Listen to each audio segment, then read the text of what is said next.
Au télétravail, on va retrouver le professeur Daouda Ndiaye ngir am yu ñu ko laaj ci li nga xamante ni moo jëm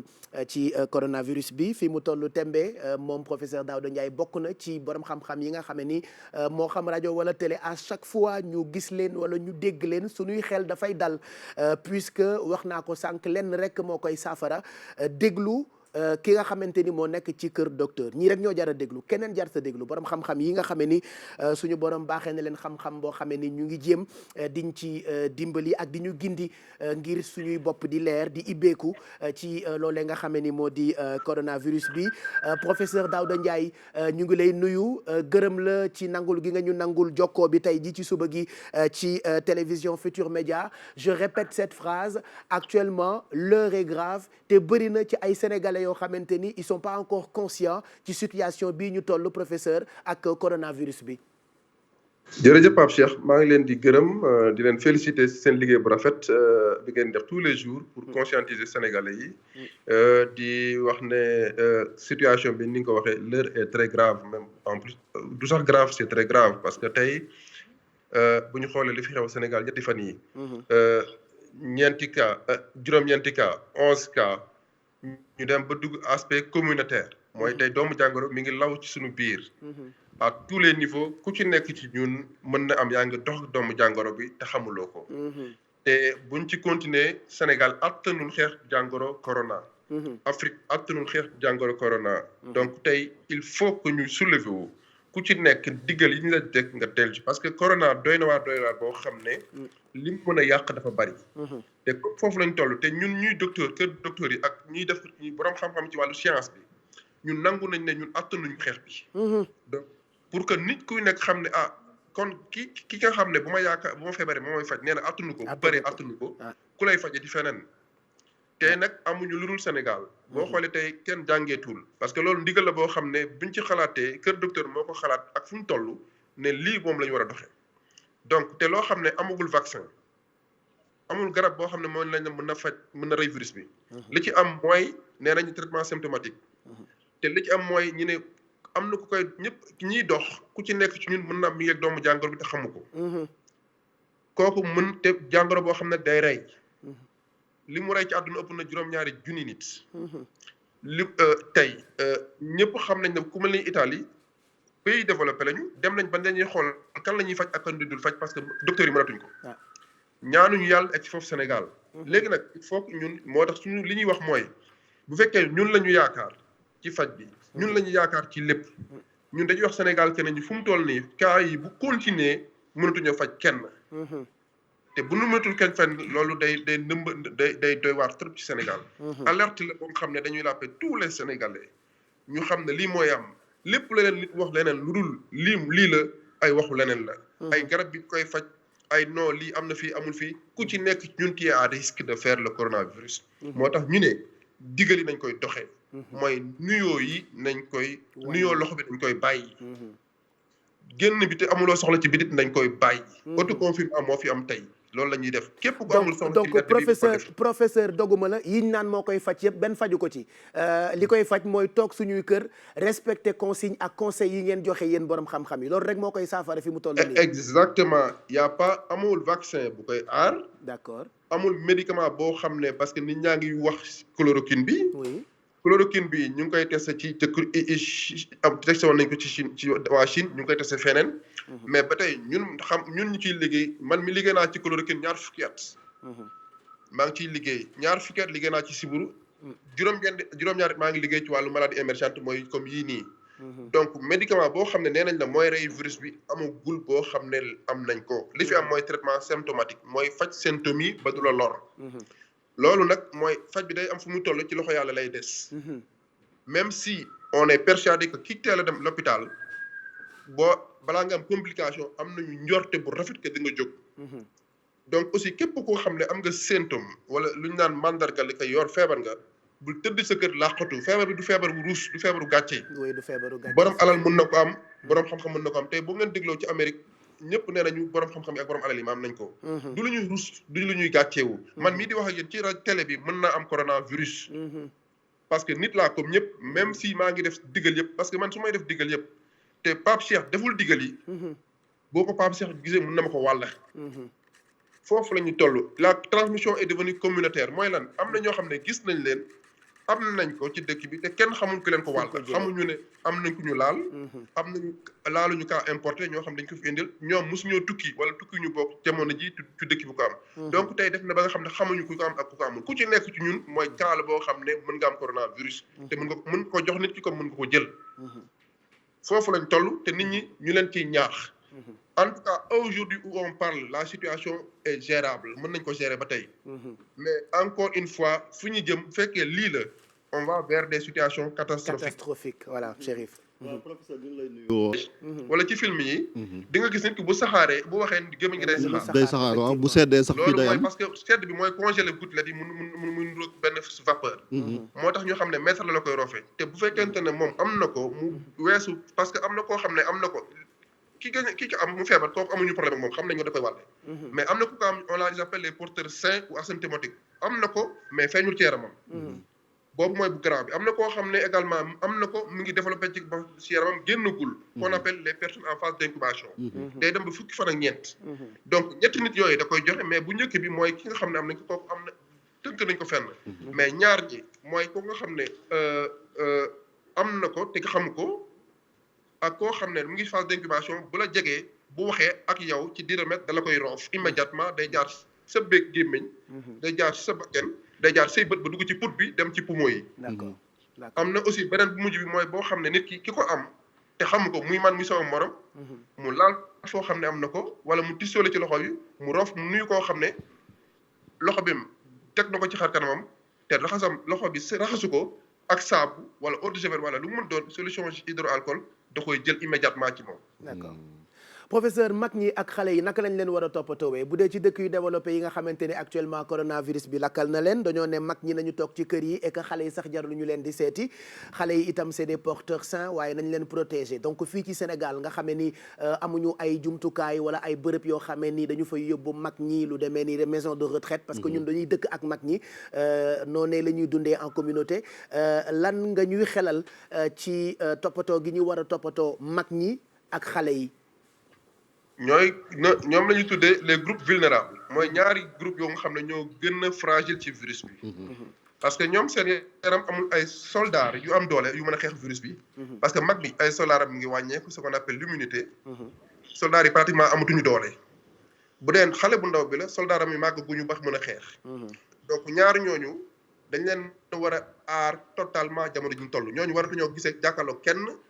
wala mën a daje kenn ñooñu dañ leen war a teg fenn fi nga xam ne kenn du am accès ci ñoom. ku dul seen waa kër à la limite dañ leen war a aar ba nit du leen laal. seen set lépp lu ñu leen laal lu set c'est-à-dire que même bu fekkee xale yi ñuy fowee la lépp lu ñuy fowee. lu leen jege dañ koy raxas ba mu set wécc ak saabu chaque jour. te maanaam comme ku ñëw fekk xale bu liir buy soog a juddu. fexeel ba kenn bu ko kenn seet si ba jege ko ba nañ ko teel mu ñaanal ko. dëgg la bu ko kenn fob. dëgg la de. parce que comme xamuñu ku ko am. bëgguñu nga fob ko xale bi nga jox ko xale bi. loolu mooy li nga xam ne ñun xalaat nañ ne am mën nañ ko def parce que Sénégal comme yeneen pays Afrique yi amuñu jumtu sax yoo xam ne ay comme ay crèche même yenn crèche sax fu mu toll wóoratul. mag ñi aussi même chose mag déjà feebar la. ku feebar dañ koy musee éviter jox beneen feebar du moment où xam nañ ne ñooñu lay gën a loofal. te ñooñu la gën a mën a lor. donc ñooñu dañ leen moytu même ci biir kër gi nañ leen gën a moytul ci biir ñoom contact ak ci même ci waa kër gi ñoom nañ leen moytul lépp luy kii. Voilà donc professeur Daouda Ndiaye lañ doon déglu en mode télétravail ñoom gan yeeg yenn ci invité yi dañ leen di woo appel vidéo ngir di leen poser ay questions bëggoon nañu continuer ak moom parce que moom professeur Daouda Ndiaye kenn dootul naa table taxawaayam inventé na ba inventé test boo xamante ni mu ngi jëm ci xeexuk malaria tey ji bokk na ci borom xam-xam yi gën a mag yu nekk organisation mondiale de la santé j'ai une autre question boo xamante ni bëgg naa ko baaxee Chérif Dia professeur bu fekkee yaa ngi ñuy dégg ba tey am na ay nit yoo xamante ni dañoo amee yeneen i feebar ay diabète ak yeneen i feebar yoo xamante ni actuellement dañuy suivre traitement est-ce que ñoom dañoo vulnérable fii ñu toll actuellement. waaw y a 3 groupes bi weesoo ñaar ñooñu nga wax mag ñeeg xale bi am na koo xam ne ce qu'on appelle ñi am maladie chronique ay maladie cardiovasculaire ay diabète ak yooyu ñooñu déjà seen yaram dafa am lu mu xaw a amee problème pour xeex parce que seen yaram dafa fragile. wala ñoo xam ne seen immunité amul doole. parce que mën na bañ a nekk mag wala bañ a nekk xale mais immunité amul doole mooy ñëpp ñi nga xam ne am nañ maladie chronique. muy des maladies cardiovasculaires wala ay yu mel ni ay diabète. ñooñu également ñooñu aussi dañoo nekk groupe vulnérable. donc ñooñu aussi il faut que ñu gën a leen mën a aar képp kuy par exemple ñi am insuffisance rénaux yi ñi am diabète yeeg ñi am ay yenn hypertension yi et cetera wala ay problèmes respiratoires maladies respiratoires yi comme borom asthme yi. ñooñu ñëpp il faut que ñu leen di ñooñu autoconfinement bi moom tey aujourd'hui dafa obligatoire ci ñoom dañ leen war a tënk ci kër. même bu fekkee dañoo war a doxi te mënut a ñàkk nit ñi ne leen ko doxali. ñooñu moom tout le temps nañuy téye foo xam ne kenn du leen laal. c'est extrêmement important jamono jii. parce que ñooñu mooy danger bi ci population bi bu fekkee laal na leen. mais surtout li may insister Pape ak Chérif mooy aujourd'hui suñu seul médicament mooy nangu dogal yi ñu wax digal yi et surtout boo amee dara lu la jaaxal sa yaram pour xaar kenn jël si la wooteel ñu jël si la wala ñu xool lan moo la jot. ñu saytu sa yaram. voilà. waaw man ci pajin bi laa bëgg ba léegi donc professeur parce que nee nañ jàngoro ji amagun saafara. wante gis nañ ni fii ci Sénégal am na ñun ne wér nañ. ma dégg benn polémique bu am entre vous scientifique ci wàllu rek médicament boobu ñu naan chloroquine loolu moom lan ci mën a leeral nit ñi. man waxuma sama waxu tur rek mais li may wax aussi l'organisation mondiale de la santé mooy ki yor wér-gu-yaram ci àdduna moom loolu la wax. nee na te loolu lañ d'accord ñun scientifique yi ak kër docteur amagul vaccin amagul médicament boo xam ne day rey doomu jàngoro bi. am na nag un traitement symptomatique mooy traitement boo xam ne mën nañ ko jox pour nit ki pour dimbali ko yaramam am doole. wala symptômes yi yaram bu tàng beeg bopp bi metti beeg dënn bi ak sëqët bi ñu wàññil ko. parce que si virus bi dafay pour mu mën a dund il faut que mu dund ci ay cellules maintenant bu ñu mayee doomu aadama ba moom kattan mën na xeex ak si virus bi ba yàlla may ko virus bi dee dem yoonam mais pour le moment amaguñu information capitale pour xam complètement le virus dans son ensemble sur le plan génétique parce que ñenn ñi ñu ngi naan virus bi doon circuler Chine bokkul ak bi circuler Europe bokkul ak bi circuler wu Afrique donc man am na problème pour médicament tel ou tel mais chloroquine boo xam ne dañ ko man liggéey naa ci ñaar fukki at ak bët ba tey maa ngi koy liggéey au plan in vitro au niveau laboratoire mooy loo xam ne amoon na fi ay temps danaa na rey siburu mais dem na ba mënatul rey siburu ba indil ñu te bëgguñu aujourd'hui parce que li ñu nangulul suñu africains yi ñu koy nangul ñeneen ñi mooy lan dañu ne médicament boo xam ne amul preuve scientifique waruñu ci dem ba ne day koy rey mën nañ ko utiliser essai clinique am na mais bëgguñu man fi ñu egg buñ ko defee mooy dañ ne ba kenn gi ne laaj da koy faj mais kon borom laaj bi dina ne mais pourquoi ñu bañal ma ko te chloroquine bi ngeen wax ne da koy faj amu leen preuve scientifique yi dañuy bañ conflit d'intérêt et dañuy bañ ëllëg bu corona bi jeexee ñun ñu liggéey sibiru faagaagal ñu encore parce que fi ñu fi toll liggéey nañ ci lu nga xam ne wax dëgg yàlla buñ ci waree di dëppaat dinañu metti trop ci Afrique parce que fi may daane la mooy pour loolu li tax ma ci insister téeméeri junni nit dañuy faatu sibiru par ci Afrique bii corona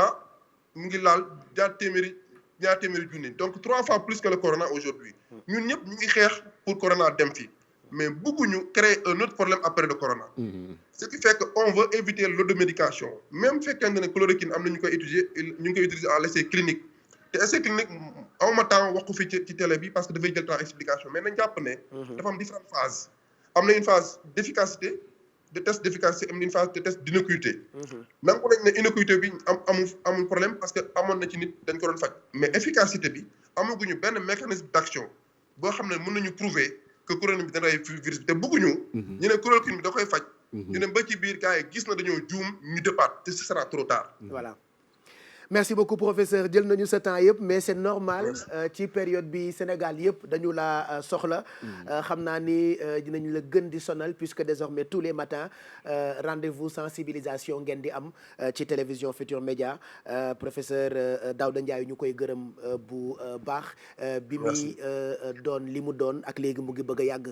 bokk na ci africains yi nga xamante ni tey OMS ñoom la ñu gën a wóolu wax naa sànq am na invention boo xamante ni ci moom la jógee donc ñu ngi am yaakaar ni moom dina bokk ci ñi nga xamante ni ñooy inventé li nar a faj coronavirus bi. parce que xam-xamam toll na foofu. am na solo Pape te fierté lay doon. ñu ngi def chute libre donc fii ci Sénégal bu ñu moytuwul dinañu am crise ak li nga xamante ni moo di coronavirus bi donc Maïmouna Gueye Bambolo on te retrouve dans quelques minutes chez toi en mode télétravail pour parler donc de ce fonds ñu tuddee ko force Covid 19 dinañu dem aussi fekk Bijou Sy chez elle li fi am ci wàllu information ak intox mu ngi bëgg a bëri am na ci yoo xamante ni ay fen kese la et pourtant nit ñaa ngi koy